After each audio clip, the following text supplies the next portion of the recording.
नमस्कार विद्यार्थी मित्र आणि मैत्रिणींनो, आज आपण पाहणार आहोत ओ एखाद्या व्यंजनाच्या समोर लागल्यानंतर त्या व्यंजनाचा त्या शब्दाचा उच्चार आवाज काय तयार होतो।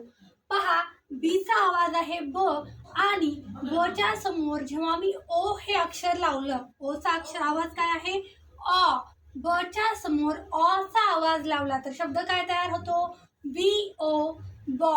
सेम याच पद्धतीनं बाकी शब्दांचे उच्चार आणि आवाज आपल्याला पाठ करायचे आहेत। सी ओ क, डी ओ ड, एफ ओ फ, एच ओ ह, जे ओ ज, के ओ क, एल ओ ल, एम ओ म, पी ओ प, आर ओ र, व्ही ओ व, डब्ल्यू ओ व, वाय ओ य, झेड ओ ज।